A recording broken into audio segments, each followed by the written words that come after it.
Hai, Assalamualaikum dan salam sejahtera kepada semua murid-murid tahun 1 pada hari ini.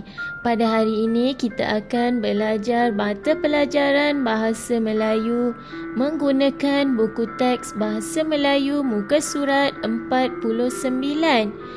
Kita akan belajar tema 3, pentingkan kebersihan dan kesihatan, unit 8, menu sihat. Tajuknya kata hubung. Baiklah murid-murid semua, kamu diminta untuk membuka buku teks Bahasa Melayu muka surat 49. Diulang, buku teks Bahasa Melayu muka surat 49.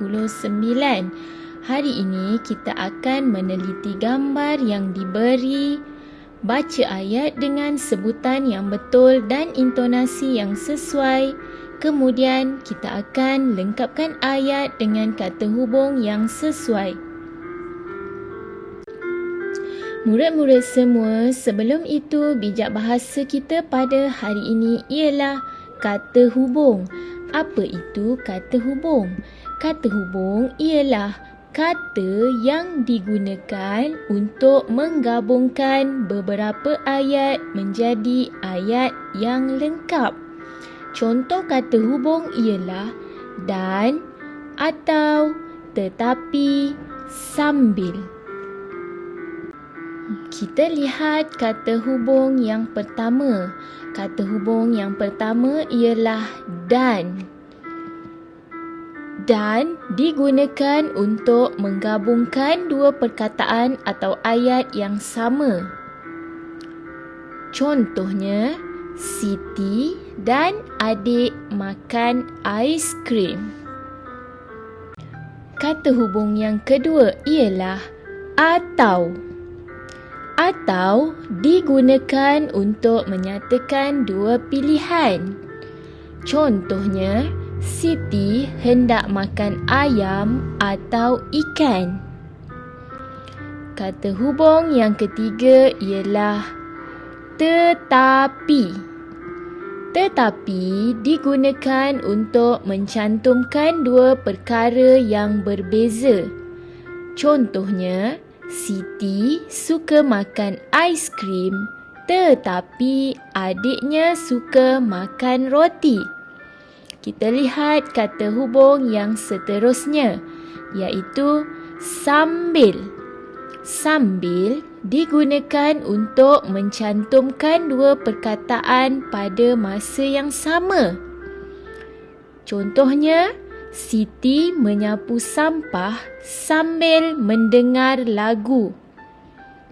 Baiklah murid-murid semua, sekarang kita akan membaca petikan dan lengkapkan ayat dengan kata hubung yang sesuai.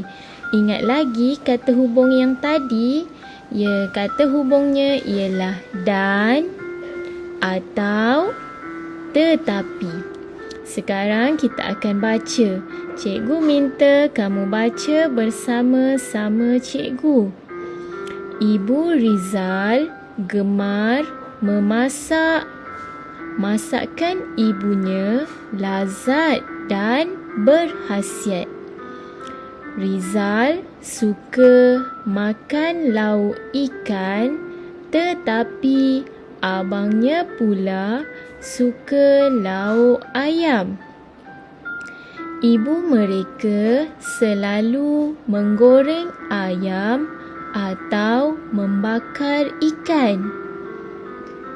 Antara kata hubung yang digunakan ialah dan, tetapi, atau. Selepas ini, kamu akan gunakan kata hubung untuk melengkapkan ayat tersebut. Kita sambung. Kadang-kadang Rizal sekeluarga tidak makan di rumah. Mereka makan di restoran Pak Yazid atau di restoran Mawar.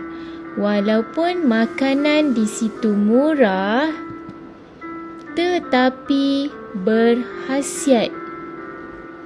Keluarga Rizal amat mementingkan kebersihan.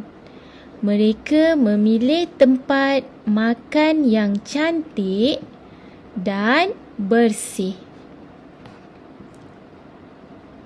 Baiklah murid-murid, berdasarkan petikan tadi, cikgu minta kamu untuk salin dan lengkapkan ayat ataupun perkataan yang tertinggal dengan kata hubung dan kamu salin di dalam buku tulis BM1.